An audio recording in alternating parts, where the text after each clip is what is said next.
Herzlich willkommen zu einem Video der Baum- und Rebschule Schreiber. Heute zeigen wir euch den wahrscheinlich am häufigsten gemachten Fehler beim Obstbaumschnitt in Hausgärten. Ich würde fast behaupten, in mehr als der Hälfte der Gärten kann man solche Bäume sehen, die immer wieder stark angeschnitten werden, dadurch mit kräftigen Trieben beginnen. Wir haben hier ein tolles Beispiel. Hier wurde vor circa 3 Jahren, wahrscheinlich 3 oder 4 Jahren geschnitten. Der Baum hat schlagartig mit starkem Wachstum reagiert. Und er hat deswegen mit so starkem Wachstum reagiert, weil die einjährigen Triebe eingekürzt worden sind. Das heißt, vor allem das steile Holz, das Holz, das sowieso schon stark wächst, zu groß wird, wurde wahrscheinlich einfach unter dem Vorwand, ich möchte den Baum etwas kleiner bekommen, kleiner halten, in der Hälfte eingekürzt. Genau auf das reagiert der Baum mit massivem Wachstum.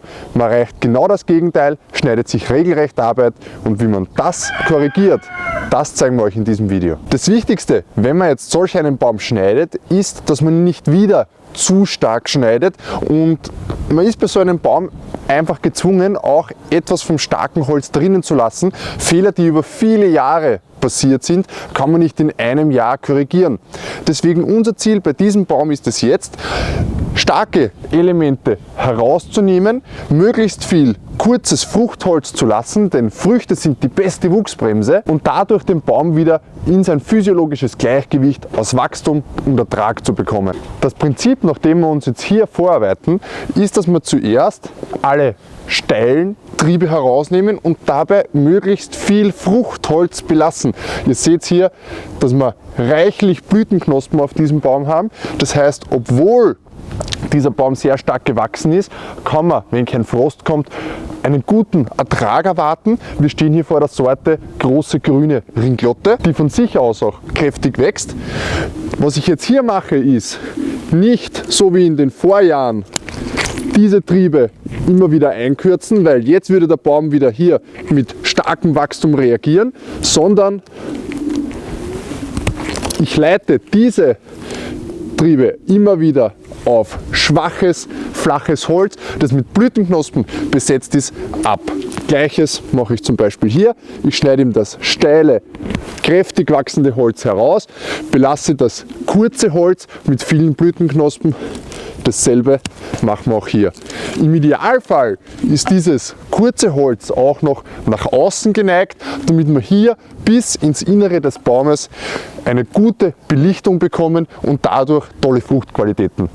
Wenn wir bei diesem Schnitt jetzt auch noch Fruchtmumien decken, so wie hier, die Fruchtmumien sind Früchte, in dem Fall Zwetschgenringlotten, die noch am Baum hängen vom Vorjahr, dann nehmen wir diese auch heraus, weil auf diesen Fruchtmumien bilden sich Pilzsporen, die dann für Pilzkrankheiten wie zum Beispiel Monilia sorgen. Diese gehören unbedingt entfernt, damit man nicht nachher mit Pflanzenschutzmitteln hinterherlaufen muss. Und nach diesem Prinzip arbeite ich mich jetzt einfach einmal um den Baum herum.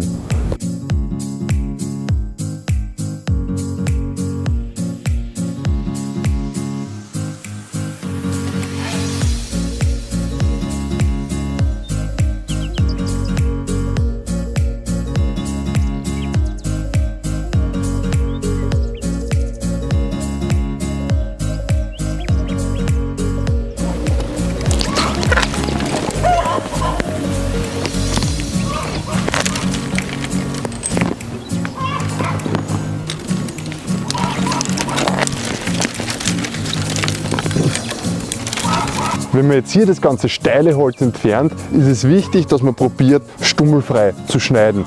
Weil wenn man hier wieder jedes Mal 2 cm Stummel belässt, schafft es Steinobst, diese oft nur schlecht zu verheilen. Und man kann sich dann dort wieder Infektionen, vor allem mit Bakterienkrankheiten wie zum Beispiel Pseudomonas einholen. Das gilt es natürlich zu vermeiden. Auch ein kleiner Side-Fact hier: Was wir hier jetzt herausgeschnitten haben, waren eigentlich kaum bis gar keine Wasserschosse. Wasserschosser kommen nämlich immer aus dem mehrjährigen Holz, aus schlafenden Augen, die unter der Rinde liegen. Das heißt, die könnt ihr jetzt noch nicht sehen. Was hier aber passiert ist, dass eben immer wieder einjähriges Holz sehr stark angeschnitten wurde und darunter die Augen an der Basis sehr, sehr stark ausgetrieben sind. Das sind einfach starke, einjährige Triebe, keine Wasserschosser. Das Thema Wasserschoss kann man auch hier ideal nochmal veranschaulichen. Was wir hier haben, sind einfach sehr, sehr stark gewachsene einjährige Triebe. Da sieht man schön, hier wurde im Vorjahr geschnitten, das heißt, das war schon ein sehr, sehr starker Trieb, wahrscheinlich ein Wasserschoss. Der wurde eingekürzt, der Baum reagiert prompt mit 2 neuen starken Trieben. Deswegen sagen wir immer, wenn man Wasserschosse entfernt, dann wenn möglich frühzeitig herausreißen samt dem Ansatz, damit keine neuen Wasserschosse entstehen kann. Das Schlechteste, was man machen kann, ist sie eben auf 10 cm einzukürzen. Anders hier haben wir sehr wohl einen Wasserschoss, der entspringt ganz klar da aus dem mehrjährigen Holz. Diese Triebe werden wir ihm jetzt auch herausnehmen. Im Idealfall lassen wir es, wenn es möglich ist, so kurzes Fruchtholz wie hier schon wieder stehen. Dieses soll Früchte tragen, den Wuchs bremsen und dadurch neue Wasserschosse vermeiden.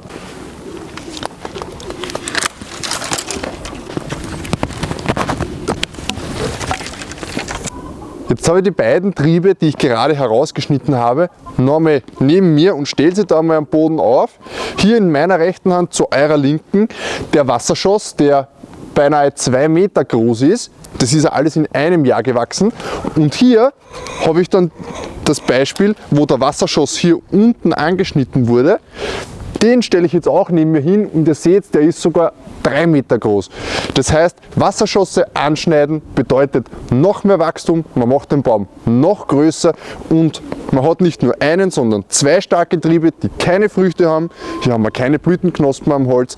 Das heißt, solcher Schnitt heißt maximale Arbeit und kein Obst.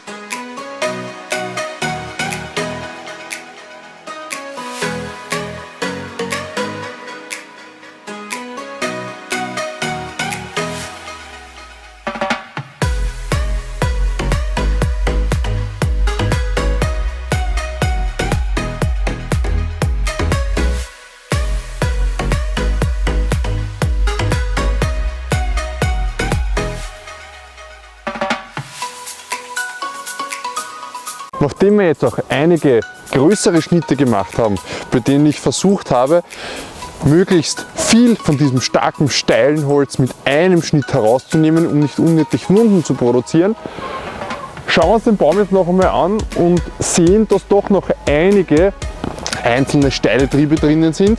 Die schneide ich ihm jetzt auch noch heraus und dann belassen wir es für dieses Jahr schon wieder beim Schnitt dieses Baumes.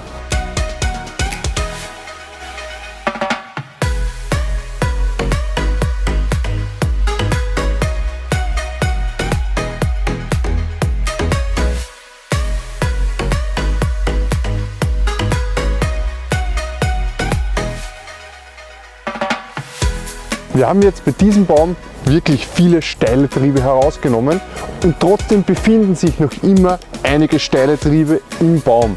Warum ist das jetzt so? Wenn man diesen Baum alles steiles, stark wachsende Holz herausgenommen hätte, wäre das ein sehr, sehr starker Eingriff in den Baum gewesen. Ein Spruch meines Vaters ist, ein Baum gehört so geschnitten, dass er nicht merkt, dass er geschnitten wurde. Jeder Baum hat einen gewissen Charakter. Und wenn man diesen zu sehr verändern will, dann wehrt sich der Baum und reagiert wieder mit sehr, sehr starkem Wachstum. Genau das habe ich hier probiert zu vermeiden, indem ich ihm noch einen Teil der steilen Triebe drin belassen habe. Diese entfernen wir dann im nächsten Jahr. Da vielleicht auch noch nicht ganz, aber auf 2-3 Jahre hinweg bekommt man diesen Baum dann auch wieder hin. Wir haben hier unten viele, viele fruchtbare kurze Spieße, deswegen werden wir dieses Jahr auch wieder eine gute Ernte haben. Die Früchte bremsen das Wachstum dann zusätzlich.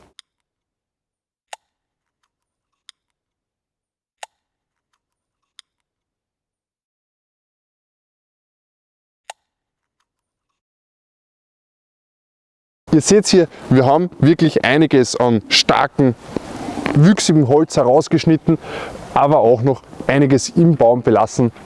Das Wichtige, wenn man solche Bäume schneidet, ist, man muss ein Gefühl dafür entwickeln, wie viel ist möglich, was kann man herausnehmen, was sollte man eher drin lassen. Und ganz, ganz wichtig, man muss sich anschauen, wo sind die Blütenknospen, wo fruchtet der Baum. Bei Regenwetter würden wir normalerweise Steinobst, also Kirsche, Marille, Pfirsich oder Zwetschge, nicht schneiden, weil durch die Feuchtigkeit auf den Wunden auch wieder Infektionen auftreten können. Deswegen vor dem Baumschnitt in den Wetterbericht schauen und darauf achten, dass 2-3 Tage nach dem Schnitt kein Regen angesagt ist. Wenn man das beachtet und zusätzlich noch eine gute Schnitttechnik hat und keine unnötigen kurzen Stummel schneidet, dann kann man sich auch das Verstreichen mit Lackbalsam und anderen Wundverschlussmitteln ersparen. Bei uns war es heute leider nicht anders möglich. Wir haben von Montag bis Samstag eine sehr stressige Woche mit unserem Baumverkauf, drehen am Sonntag noch zusätzlich für euch Videos. Manchmal ist es leider nicht bei einem anderen Wetter möglich.